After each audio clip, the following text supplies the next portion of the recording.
Police sketches, something used by detectives and forensic experts to try and understand what a suspect looks like and try to get a good idea of who they're looking for. Now, a lot of the time, these police sketches may be disturbing, to say the least, looking odd or just scary. And that's what this video will cover: police sketches and their disturbing backstories. And so yeah, sit back, relax, and welcome to the channel. And if you're new here, subscribe. It's the channel's goal to be at 250,000 subscribers by the end of the year, so please subscribe. All right, anyways, let's get into the video. And before we begin, I just made a second channel. This channel will feature different types of content that you might like, so please go subscribe. We will be posting once a week on the second channel, and this will not disrupt the main channel at all. It's just a new channel with extra videos. So a new video is up right now, and please subscribe. All right, anyways, back to the video. The Zodiac Killer. And yes, I know this serial killer has been covered too many times to count, but I don't think many people know the specifics in some of his attacks and why he's so notorious. Most people just know he was a serial killer who was never caught. So instead of focusing on the entire Zodiac case, I will just focus on one of his specific attacks, which resulted in this infamous police sketch. On September 27th, 1969, nearly 3 months after the Blue Rock Springs Park incident, a couple was enjoying a peaceful picnic at Lake Berryessa near Twin Oak Ridge. Cecilia Shepard noticed a man nearby behaving strangely. He sought cover behind a tree before donning a black hood resembling an executioner's and a bib with the familiar zodiac symbol, a crossed circle, along with clip-on sunglasses. He approached the young couple. He brandished a gun, prompting Cecilia to alert Brian with the words, "Oh my God, he's got a gun." In a subsequent conversation with Deputy Dave Collins after the attack, Cecilia Shepard recounted the events. Collins, in the 2007 Zodiac documentary, recalled Shepard's words, "Brian and I were here on the blanket, down by the water, just enjoying the afternoon and having a nice conversation when I saw this guy. He was coming down the hillside and seemed to stop and watch us, observing us." When Collins inquired about the distance, Shepard gestured to an area and said, "That's about 200 to 300 yards away. That's where I first saw him." And as we continued to enjoy the afternoon, watching the water and reading, I noticed he was getting closer and closer. Soon enough, he was within 75 to 100 feet away, and I told Brian, "That guy has come down here," recalling the conversation between him and Cecilia. Dave Collins recounted, "She then looked again and he had disappeared. I asked, 'Where did he go?' She said he stepped behind a tree. I inquired if she saw him clearly before he put on the hood, and she affirmed she did. I asked for his description. She said, 'Well, I asked, 'What color was his hair?' She said it was brown. 'What race was he?' 'He was white,' she responded. 'How about his eyes? Could you see the color of his eyes?' 'No,' she said. 'He had dark glasses on underneath the hood, but his hair hung down across his forehead and was showing through the eye holes.' In the 2007 documentary, This is the Zodiac Speaking, David Collins, retired Napa County Sheriff, stated, "The information I am relaying to you now is directly from Cecilia Shepard. It is accurate to what she told me because I kept notes and immediately filed a report the following morning." When Brian talked to the hooded man, asking who he was, the hooded man asserted that he was an escaped convict from Deer Lodge, Montana, claiming to have killed a prison guard and stolen a car. Brian Hartnell complied with his demands for car keys and money. Hartnell engaged in conversation with the man for a few minutes, hoping to establish some repertoire and possibly mitigate any danger. However, the man seemed focused on his mission, pulling out white plastic clothesline from his belt and instructing Cecilia Shepard to tie up Hartnell. At that moment, Hartnell considered attempting to grab the gun, but Shepard warned against it, fearing it would escalate the situation. As the assailant stepped back a few feet, just out of reach, the opportunity was lost. The hooded figure then proceeded to bind Cecilia Shepard while the couple lay hogtied on the ground. Brian Hartnell asked the assailant if the gun was loaded. In response, the man pulled out the gun, removed the clip, and showed Hartnell that it was indeed loaded. He then proceeded to stab the victims multiple times. Brian Hartnell sustained 6 stab wounds to his back, while Cecilia Shepard received 10 wounds to her back and abdomen as she desperately rolled around, trying to minimize the impact of the blade and clearly terrified by the ordeal. Sensing imminent danger, Brian feigned death by stopping his breathing, knowing that any movement might prompt the killer to return and finish him off.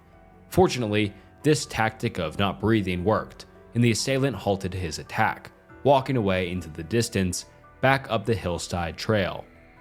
Once the couple managed to loosen their bindings, Brian Hartnell slowly struggled his way back up the incline toward the nearby road, where he was eventually aided by a park ranger, Dennis Land. Immediately after the 6:30 p.m. attack on Brian Hartnell and Cecilia Shepard at Lake Berryessa, Ronald Harry Fong, a key eyewitness, was circling the lake in his boat and responded to Hartnell's cries for help. Fong then sought assistance at the Rancho Monticello Resort. Ranger Sergeant William White, on his routine patrol of Lake Berryessa, received a call from park headquarters regarding the attack and proceeded to the resort at 6:55 p.m. There, Ronald Fong informed Sergeant White about the distressed young couple. Together with Archie and Elizabeth White, they traveled via speedboat to the crime scene to offer assistance. By this time, it was approximately 7:10 p.m. Meanwhile, Ranger Dennis Land arrived in his truck carrying the injured Brian Hartnell, who had managed to crawl towards the road. At around 7:10 p.m. or shortly thereafter, Sergeant William White radioed park headquarters to request an ambulance and deputies to the crime scene. This timing does align with the arrival of Piner's ambulance from Napa at the crime scene around 7:55 p.m. The ambulance returned to the Queen of the Valley Hospital, arriving at 8:50 p.m., indicating an approximate round-trip journey time of 45 minutes, including 10 minutes negotiating the crime scene. Deputy Ray Land and Sergeant David Collins were dispatched directly to the crime scene from St. Helena and Napa, respectively. Sergeant David Collins mentioned in the documentary, This is the Zodiac Speaking, "It took us a half hour from Napa and or St. Helena to arrive at the location, and we later found out, of course, that the crime had occurred at least half an hour before we were notified at 7:10 p.m. They arrived at the scene around 7:40 p.m. It would be another 15 minutes before the ambulance arrived at 7:55 p.m., which by then was 85 minutes after the attack, leaving both victims in critical condition. The time of 7:40 p.m. also coincided with the time the killer made his call from the Napa car wash payphone. At this point, the respondents, including Sergeant David Collins, were tending to the victims, with Collins taking a statement from Cecilia Shepard regarding the movements and description of the assailant. It was evident that neither Sergeant David Collins nor the victims were aware that the crime was the work of the Zodiac Killer at this point. They only knew that an assailant had brutally stabbed the young couple. Detectives Sergeant Kenneth Narlow and Richard Longeron were contacted about the attack at 8:20 p.m., around the time the ambulance would have been en route to the hospital. Both officers were sent to the Queen of the Valley Hospital for investigative purposes, where the injured couple was being taken. The victims arrived at the hospital at 8:50 p.m. Although the couple initially survived the attack, Cecilia Shepard tragically succumbed to her extensive injuries 2 days later at the Queen of the Valley Hospital. Her cause of death was determined to be cerebral anexa, resulting from internal and external hemorrhage caused by the knife wounds. During an interview with Sergeant John Robertson at the hospital the following day, Hartnell recalled a conversation with the assailant who mentioned, quote, "I just got out of some prison in Montana." Hartnell struggled to recall the name of the prison, describing it as some double name, like Fern Lock or something. When prompted by Sergeant Robertson, who mentioned its lodge, Hartnell agreed, saying, "Oh yeah, at least we know we're together on that." The police sergeant then suggested Mountain Lodge Prison or something of that nature, and Hartnell confirmed. As Hartnell's recollection may have been influenced by leading questions while he was still recovering under heavy sedation, Brian Hartnell described his attacker as having brown hair, weighing 225 to 250 pounds, and standing between 5'8 to 5'10 in height. However, he admitted that he might not be the best judge of height due to his own tall stature. Hartnell also noted that the assailant had a distinctive manner of speaking, with Sergeant Robertson correcting himself, stating, "Brian, you mentioned a drawl." well, not a drawl, an accent. Additionally, Hartnell stated that the assailant wore a black hooded mask made of cloth material, covering his entire head and shoulders and reaching down to the waist. On the front of the mask at the chest area was a white circle approximately 3 by 3 inches in diameter, along with a symmetrical cross. In the police report, Hartnell confirmed Cecilia Shepard's observation that he could see hair through the mask's eyelets, noting that the hair appeared to be dark brown. In the 2007 documentary, Hartnell recounted that Cecilia Shepard had spotted a man nearby and mentioned he went behind a tree.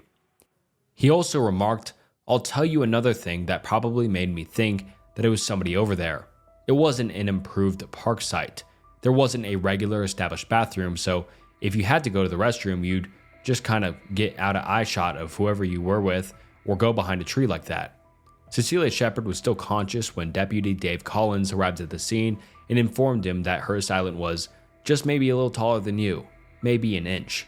Deputy Collins, standing at 5'10", noted her description. It was later that Sergeant David Collins headed towards the roadside to examine tire impressions in a car door. He recounted, "After the ambulance took the victims to the hospital in Napa, which likely departed around 8:05 p.m. after arriving at approximately 7:55 p.m., reaching Queen of the Valley Hospital at 8:50 p.m., and while waiting for detectives from the Sheriff's Department, Deputy Land gathered statements from witnesses. I began a search for evidence and discovered a footprint leading from Berryessa Knoxville Road to the victims and back again, distinct from the shoes they were wearing. When I reached the roadway, I saw the white Karmann Ghia and tracks leading away from it," he further noted. "On the passenger door on the Karmann Ghia, I saw the circle with the vertical and horizontal line through it, along with several dates, ending with September 27th, 1969, 6:30 p.m. by knife, which was our crime. He had left his calling card, consistent with his modus operandi. I recognized the symbol on the door as the same symbol she had described on the hood." These observations on the roadway regarding the Zodiac crosshairs and dates on the door occurred after 8 p.m. Once the ambulance had left the scene, establishing the likelihood that the Zodiac-styled payphone message at 7:40 p.m. was indeed from the attacker at the lake, confirming him as the perpetrator of the crime and the caller. The assailant left visible footprints to and from the crime scene, later identified as a 10 and 1.5 style military boot called wing walkers. The distance from the Karmann Ghia to the crime scene was approximately 510 yards, in a familiar pattern throughout the Zodiac investigation. The killer left a message, this time written on the couple's car door with a black marker pen.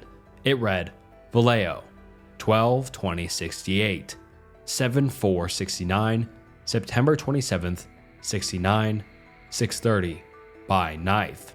After the attack, the killer drove to the 1231 Main Street phone booth, located 27 miles away in downtown Napa, and placed a call at 7:40 p.m. to the Napa Police Department, claiming responsibility for and knowledge of the latest attack.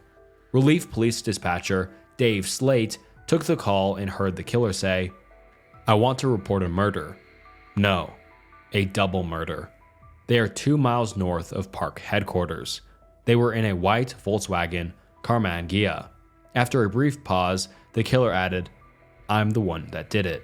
At 8:35 p.m., Officer Kenneth Narlow was informed by Station 1 that the possible suspect in the double stabbing had made the payphone call to Dave's Light, close to the intersection of Main and Clinton Streets in Napa, near a car wash. Kenneth Narlow then contacted Deputy Harold Snook and promptly dispatched him to the payphone to collect evidence. A palm print was retrieved, but unfortunately, it did not match any records. The autopsy report on Cecilia Shepard stated, Dr. D.E. Petrus further stated that after examining the wounds inflicted on Miss Shepard, it was his opinion that the weapon used would be from 9 to 11 inches in length and 1 inch in width, possibly sharpened on both sides on the top of the handle, similar to a bayonet-type weapon. In addition, the wounds indicated it would be a heavy or sturdy type blade. And now we're going to talk about some of the witness accounts of this murder. Earlier in the day, 3 women from Pacific Union College parked their vehicle approximately 2 miles north of the A&W root beer stand on Knoxville Road, near the Sugarloaf Park A&W at 5100 Knoxville Road. They estimated their arrival at 3:30 p.m. Upon leaving their vehicle to go sunbathing, they noticed a white male in a silver or light blue Chevrolet 2-door sedan with California plates pull up behind their car, bumper to bumper, but he remained inside his vehicle. He stayed in his car for about 30 minutes before they saw him again, observing them from a distance of about 40 to 50 feet while they sunbathed. Whenever they looked at him, he avoided eye contact, arousing suspicion. The man was described as being between 28 and 40 years old, weighing 200 to 25 pounds, standing 6 feet tall, with styled black hair, rounded eyes, and thin lips. He was considered good-looking, with a muscular or stocky build, wearing dark pants and a dark pullover shirt. According to their accounts, he observed them for approximately 30 to 45 minutes before leaving. When they decided to depart at 4:30 p.m., they noticed his vehicle was no longer there. Interestingly, one of the women thought he was wearing a white belt around his back, while another described him as wearing a black short-sleeved sweater shirt, bunched up at the front, with a white t-shirt hanging out the back. The police report indicated that around 4 p.m., approximately half an hour after their arrival, the woman observed the same individual standing about 40 or 50 feet away, seemingly observing them. He remained in the area for about 30 to 45 minutes before walking up the hill. However, one page later in the report, it stated that the woman left the area around 4:30 p.m. and the man's vehicle was gone. Moreover, it can be estimated that the man departed the location sometime between 4:30 p.m. and 4:55 p.m. It's intriguing to consider whether the descriptions given by the 2 girls about the white belt or white t-shirt hanging out could have been related to the cut lengths of plastic clothesline trailing from the assailant's rear pocket, given the subsequent attack on Brian Hartnell and Cecilia Shepard, where the assailant indeed had cut up rope similar to white plastic clothesline in his rear pocket. This possibly adds a chilling dimension to the encounter with the girls earlier in the day. It's conceivable that the assailant had initially intended to target them, but for some reason changed his plans, only to carry out his sinister intentions later. Regarding Brian Hartnell's description of the attacker, it seems to differ somewhat from the descriptions provided by the girls. Hartnell believed the attacker to be 20 to 30 years old based on his voice concept, with dark brown hair visible through the hood, wearing dark blue or black pleated slacks, and standing between 5'8" to 6 feet tall, weighing 225 to 250 pounds.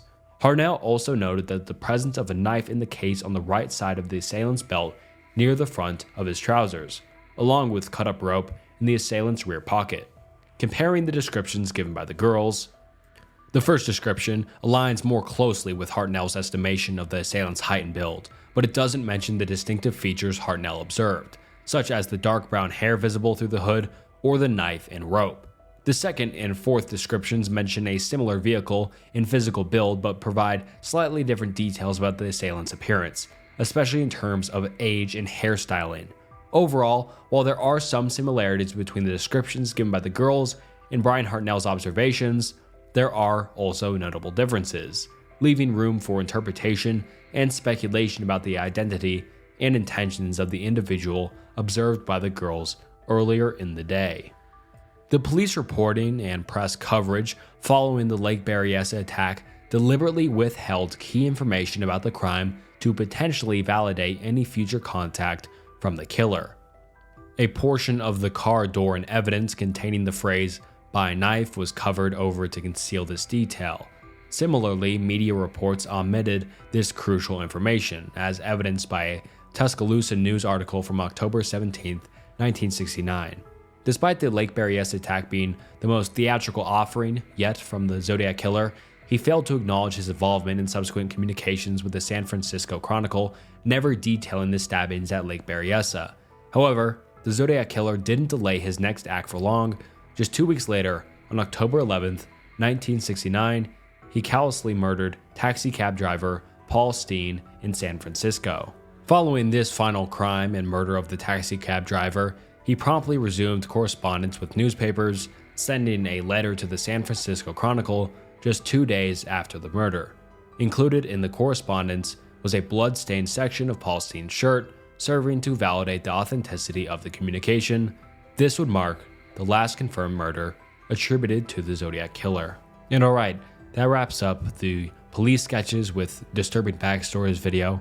And let me know if you'd like to see more of these in the future. I know the Zodiac Killer has been covered to death, but I thought this was very interesting, and I think I did a good job writing and recording this, so I really hope you enjoyed listening to it. So please let me know if you'd like to see police sketches with disturbing backstories too, or something like that.